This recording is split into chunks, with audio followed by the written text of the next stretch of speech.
Halo cu, terima kasih sudah klik video ini dan kembali lagi bersama saya, Soda, pria Indahoy, masa kini.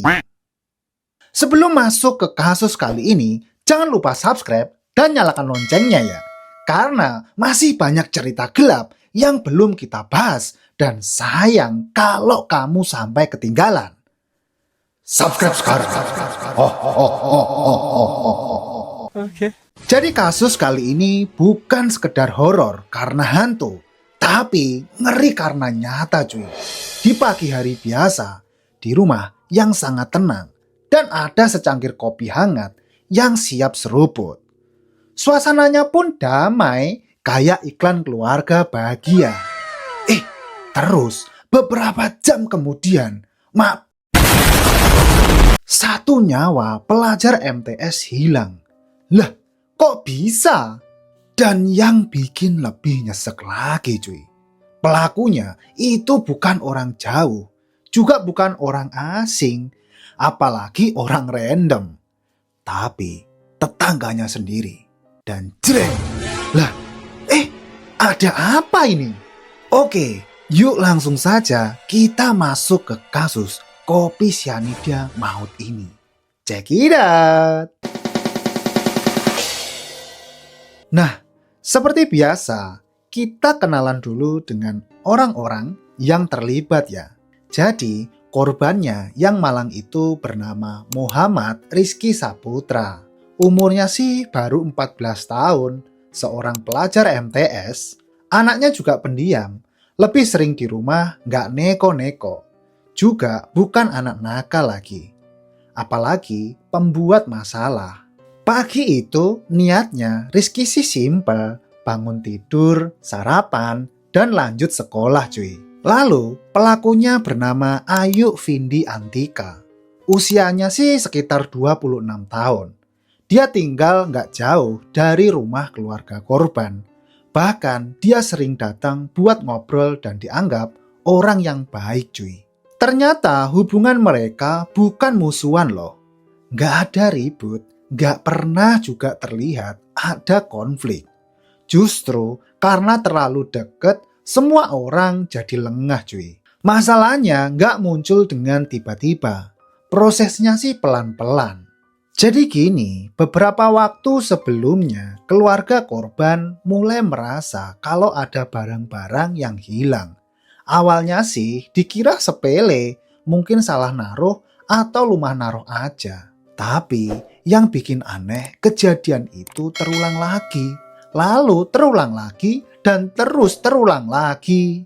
Dan dari obrolan mulut lantam tetangga yang nyebar kayak bau kentut itu, nama Ayu mulai disebut-sebut cuy. Bukan tuduhan langsung sih, masih sebatas kecurigaan. Tapi semakin hari, semakin situasi rumah mulai nggak nyaman banget. Hubungan Ayu dan keluarga Rizky mulai dingin banget. Dan muncullah pembicaraan tentang laporan. Lalu di titik itu, rasa takut mulai tumbuh. Oke, sekarang kita lanjut masuk ke hari kejadian. Yuk, kita cus. Pagi itu, suasananya normal banget cuy. Gak ada pertengkaran apapun dan juga gak ada teriakan apapun. Jadi ceritanya nih, ayah Rizky ini bikin kopi di tengah rumah yang tenang dan aktivitas jalan seperti biasanya cuy. Nah, si Ayu ini tiba-tiba datang untuk bertamu cuy. Ayu ngobrol sebentar dengan ayahnya Rizky itu. Dengan nada datar dan sikap yang santai. Pokoknya itu gak ada kelihatan gelisah-gelisahnya. Curiga banget kan? Lalu Ayu ini di rumah itu hanya sekejap saja dan langsung pamit pergi. Seolah-olah kunjungan biasa aja.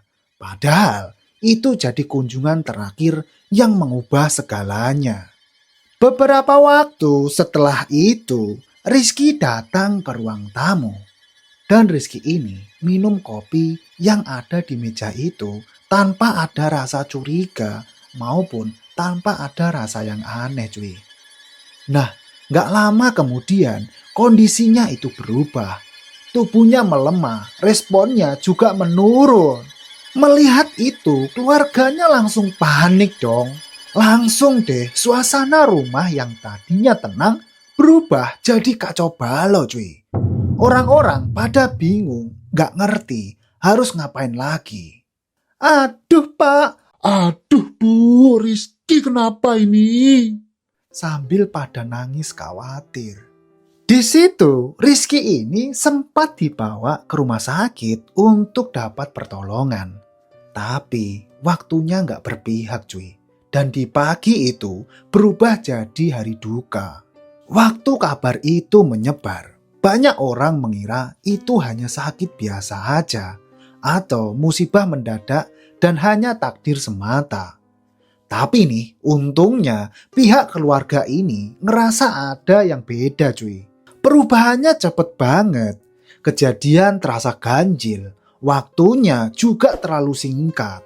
Akhirnya orang tuanya Rizky ini melaporlah ke pihak kepolisian. Dan datanglah mereka ke kantor kepolisian setempat. Dok. Permisi Pak Polisi, ini saya mau lapor Pak. Terkait anak saya yang meninggalnya secara mendadak. Dan terasa ada yang tidak wajar Pak. Tolong dibantu tangani kasus anak saya ini ya Pak. Tapi ini gratis kan ya Pak ya? Terus gimana kasus ini bisa terbongkar? Dan gimana tersangkanya ini bisa tertangkap? Begini kronologinya. Yuk kita cus lagi. Nah, setelah ada laporan yang masuk tadi itu, kasus mulai ditangani dengan serius. Polisi mulai mengumpulkan cerita, nanya ke satu persatu saksi yang ada pada saat itu. Mulai dari keluarga, tetangga, dan orang-orang di sekitar. Fokusnya bukan cuma ke kondisi korban, tapi juga ke siapapun saja yang datang di hari itu. Lalu muncullah lagi nama Ayu cuy. Bukan hanya dari satu sumber saja, tapi dari beberapa cerita yang saling nyambung. Langsunglah polisi ini menyusun alur waktu dan mencocokkan keterangan dari banyak saksi. Lalu di situ polisi melihat ada celah dan pola yang sudah disusun dengan rapi cuy. Dan pelan-pelan arah penyelidikan mengarah jelas ke satu nama, yaitu Ayu. Yes bener, Ayu cuy. Ayu kemudian dipanggil, dia diperiksa dan juga dimintai keterangan. Ceritanya mulai berubah-ubah, jawabannya itu nggak konsisten cuy. Dan karena tekanan meningkat, bukti juga sudah banyak terkumpul dengan sangat kuat. Akhirnya disinilah si Ayu itu mengaku cuy. Ayu mengaku kalau dialah yang naruh racun di kopi itu pas bapaknya Rizky lagi ke belakang cuy. Lalu statusnya pun naik. Dia ditetapkan sebagai tersangka. Dan gak lama setelah itu, pelaku resmi diamankan oleh pihak kepolisian. Lalu kasus ini pun lanjut ke pengadilan. Fakta demi fakta dibuka. Motif dijelaskan, kronologi dipaparkan, dan bukti juga sudah ditunjukkan. Hakim mempertimbangkan, jaksa langsung menyampaikan tuntutan, pembelaan pun diberikan. Dan setelah melalui proses yang panjang, palu pun diketok. Dok. Dan hakim pun menjatuhkan hukuman pembunuhan tingkat 1 dengan hukuman 18 tahun penjara.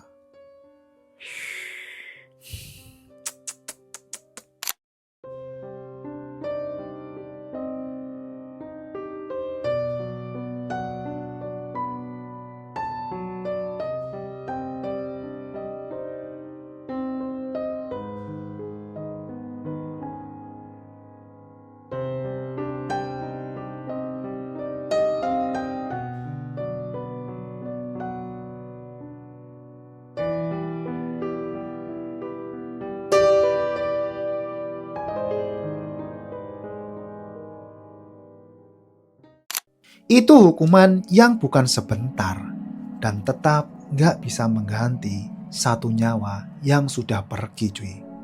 Dan yang bikin cerita ini kena banget itu bukan dramanya atau sensasinya, tapi karena semuanya terasa dekat banget sama kehidupan kita, yaitu tetangga, rumah, kepercayaan, dan rutinitas cuy.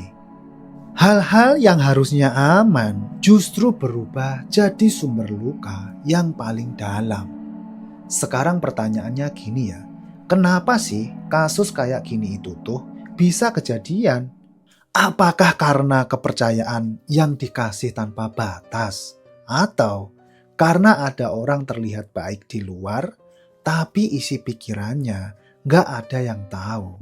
Atau karena ada masalah kecil yang dipendam terus dibiarin aja dan gak dibicarakan baik-baik, yang akhirnya menumpuk lalu lama-kelamaan jadi bom yang meledaknya gak pakai suara, tapi efeknya bisa ngancurin semuanya. Bayangin kalau posisi kalian jadi orang tuanya Rizky cuy, yang bangun pagi bareng, masih sempat ngobrol bareng, dan masih sempat lihat anak senyum. Tapi beberapa jam kemudian dunia seakan runtuh. Bukan cuma kehilangan anak, tapi juga rasa aman di rumah sendiri. Rumah yang seharusnya jadi tempat paling tenang berubah jadi sumber trauma buat semuanya. Dan buat pelaku, hidupnya juga berhenti di situ. Bukan karena ditahan, tapi karena semua pintu masa depan ketutup. Orang sekitar menjauh, nama baik pun berubah jadi cap yang sangat jelek. Cerita hidup berubah jadi catatan pengadilan. Satu keputusan bodoh dan satu tindakan nekat yang dampaknya seumur hidup cuy. Makanya cuy, cerita kayak gini bukan buat nakut-nakutin ya, tapi buat ngingetin kita semuanya, ya kita, aku dan kamu, bahwa kalau ada masalah itu jangan dipendam.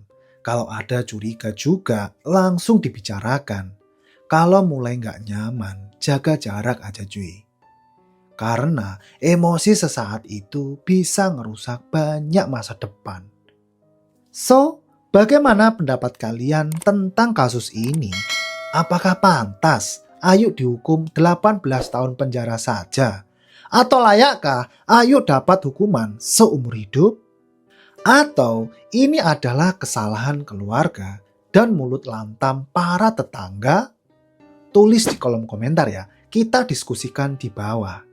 Dan kalau kalian ada request kasus yang perlu kita bahas di sini, langsung komen juga di bawah cuy. Oke cuy, sampai jumpa di kasus selanjutnya. Bye-bye. Lu kok hilang? Dibohong.